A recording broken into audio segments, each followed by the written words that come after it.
श्री शिव महापुराण पंचमी उमा संहिता अथ षोडशोऽध्यायः। विभिन्न पाप कर्मों से प्राप्त होने वाले नरकों का वर्णन और शिव नाम स्मरण की महिमा। सनत कुमार बोले, हे मुनि श्रेष्ठ, उन लोकों के ऊपर स्थित नरकों को मुझसे सुनिए जहाँ पर पापी जन दुख भोगते हैं।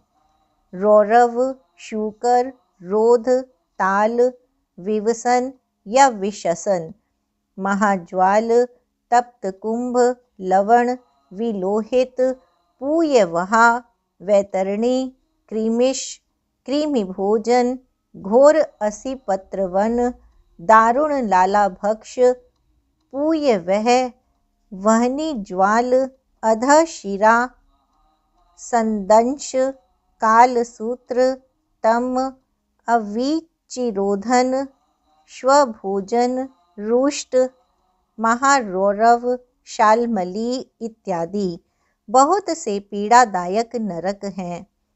हे व्यास जी, पाप कर्म में निरत जो पुरुष उनमें दुख भोगते हैं, मैं उनका वर्णन क्रमशः कर रहा हूँ। आप सावधान होकर सुनिए। जो मनुष्य ब्राह्मण, देवता एवं गौओं के पक्ष को छोड़कर अन्यत्र झूठी गवाही करता है और सदा मिथ्या भाषण करता है, वह रौरव नरक में जाता है। हे व्यास जी, भ्रूण हत्या करने वाला, स्वर्ण चुराने वाला, गायों को रोकने वाला, विश्वासघाती, सुरापान करने वाला, ब्राह्मण का वध करने वाला, दूसरों के द्रव्य को चुराने वाला तथा इनका साथ देने वाला और गऊ, माता, गऊ तथा कन्या का वध करने वाला मरने पर तप्त कुंभ नामक नरक में जाता है। साध्वी स्त्री को बेचने वाला, अधिक ब्याज लेने वाला, व्यभिचारी अथवा केश का विक्रय करने वाला और जो अपने भक्त का त्याग कर देता है, ये सब तप्त लोह नामक नरक में दुख भोगते हैं। हे द्विज, जो अधम मनुष्य गुरुओं का अपमान करने वाला, दुर्वचन कहने वाला, वेद निंदक, वेदों को बेचने वाला तथा अगम्या स्त्री के साथ संसर्ग करने वाला है, वह अंत में सप्तबल नामक नरक में जाता है। जो चोर, गो हत्यारा, पतित, मर्यादा को तोड़ने वाला, देवता, ब्राह्मण, पितरों से द्वेष करने वाला, रत्नों को दूषित करने वाला, दूषित यज्ञ करने वाला है, वह पापी कृमि भक्ष नरक में जाता है और वहाँ कीड़ों का भोजन करता है। जो नराधम पितरों एवं देवताओं को अर्पण किए बिना खाता है एवं जो शास्त्रों में कुतर्क करता है, वह मूर्ख लाला भक्ष नामक नरक में जाता है। जो द्विज अंत्यज से सेवा कराता है, नीचों से प्रतिग्रह ग्रहण करता है, यज्ञ के अनधिकारियों से यज्ञ कराता है एवं अभक्ष्य वस्तुओं का भक्षण करता है और जो सोम का विक्रय करता है, ये सब रुधिरोध नामक नरक में जाते हैं।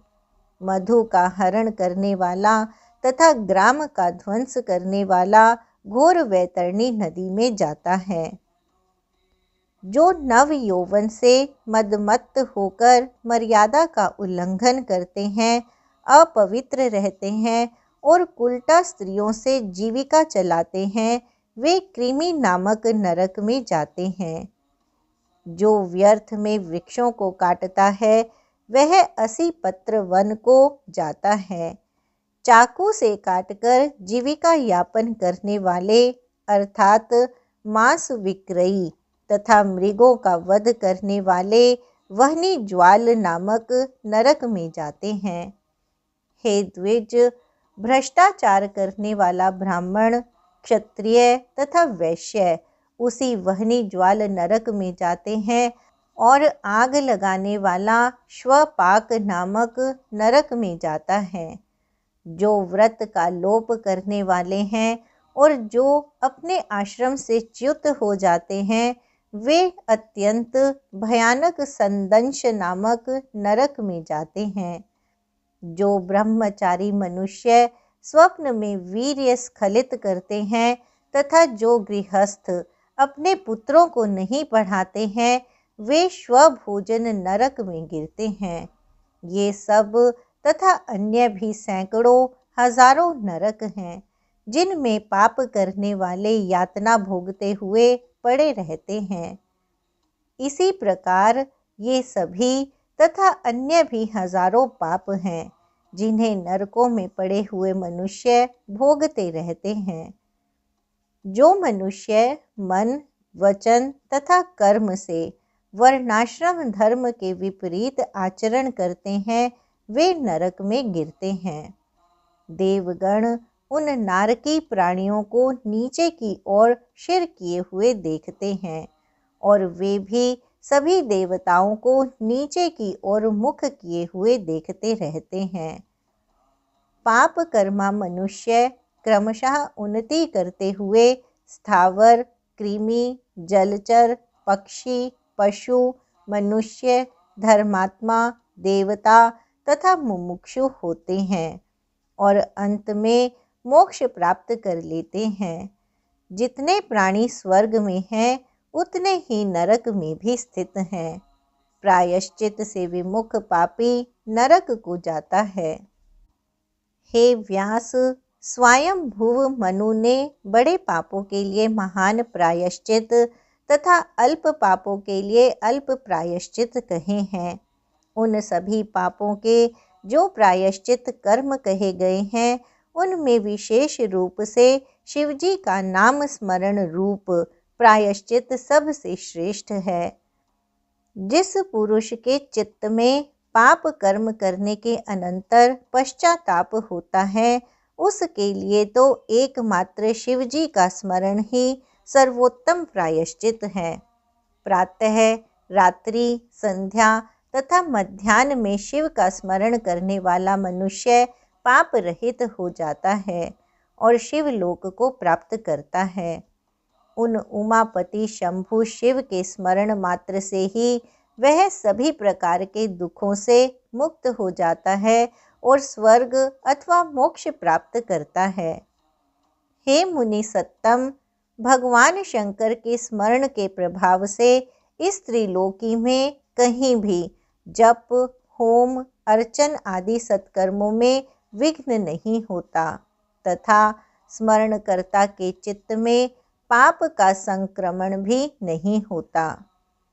हे विप्रेंद्र, जिसकी बुद्धि महादेव में लगी हो, उसे जप, होम एवं पूजा आदि करने से जो पुण्य मिलता है, वह पुण्य प्राप्त हो जाता है एवं देवेंद्रत्व आदि का फल प्राप्त हो जाता है।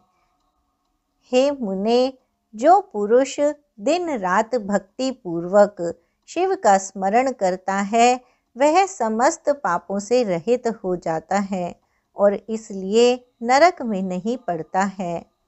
हे द्विज श्रेष्ठ, नरक एवं स्वर्ग नाम का तात्पर्य पाप और पुण्य है, जिनमें नरक दुख के लिए और स्वर्ग सुख तथा समृद्धि के लिए होता है। वही एक वस्तु प्रसन्नता के लिए होकर बाद में दुख का कारण बन जाती है। इसलिए कोई भी वस्तु न दुख देने वाली है और न सुख देने वाली। सुख दुख का उपलक्षण रूप यह तो केवल मन का परिणाम मात्र है। ज्ञान ही पर ब्रह्म है, वह ज्ञान ही तत्व का बोध कराता है। हे मुने, यह संपूर्ण चराचर जगत ज्ञान स्वरूप है। वस्तुतः पर तत्व के विज्ञान से बढ़कर कुछ भी श्रेष्ठ पदार्थ नहीं है। इस प्रकार मैंने संपूर्ण नरकों का वर्णन कर दिया। अब इसके बाद मैं भूमंडल का वर्णन करूँगा। इति श्री शिव महापुराणे पंचम्याम उमा संहितायाम ब्रह्मांड वर्णने नरकोद्धार वर्णनम नाम षोडशोऽध्यायः।